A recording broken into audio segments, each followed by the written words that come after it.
Okay, so the next thing I want to mention is how did the ancient Greeks measure the size of the moon? So now they know what the size of the Earth is. How could they use that to figure out the size of the moon? And in order to do this, they had to use a lunar eclipse.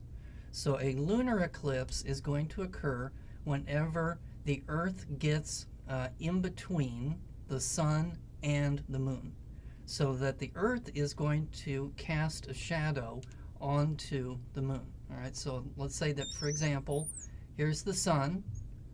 Okay, now here's the Earth. Now this is obviously not to scale. And then let's say that this is the moon here. And then what will happen is that the Earth is going to cast a shadow onto the moon. So what they did was they watched the moon as it went across the sky, and they noted at what angle did the moon go into shadow. So in that picture there, that would be the first orange one. So that is when the moon is now completely into shadow, and then they waited until the moon came out of the shadow, and they measured that angle right there. Okay, then they noticed that it turned out to be about 4 of these things. Okay, so it turns out to be about 4 moons if you go completely across. So that would mean that if the Earth is, they know what the size of the Earth is, and now they know that the size of the moon is about 1/4 the size of the Earth. So since they know the diameter or the radius of the Earth, they can now figure out the radius of the moon.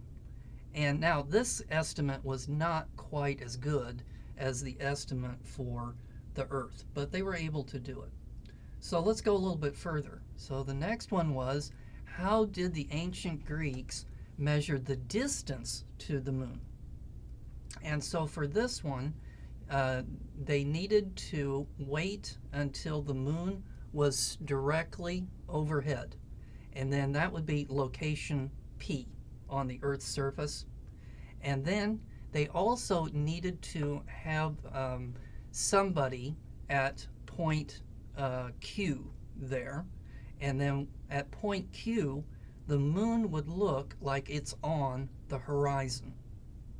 So we've got 2 places on the Earth. One place where the moon is straight over your head. Another place is where the moon appears to be on the horizon. And now all you have to do is measure the angle between the two. Okay, so that again, let's just draw a picture here. You're not going to have to do this on the exam. Again, we're just showing you how clever the ancient Greeks were. So that here is point P, and then up here is point Q. Okay, and now what they need to do is measure this angle right here. So if you can measure that angle, you can, by using trigonometry and geometry, you can figure out the distance from here to where the moon is located at. So that's how they were able to do it. Okay, let's take a break, and when we come back, we want to find out how did they measure the distance to the sun.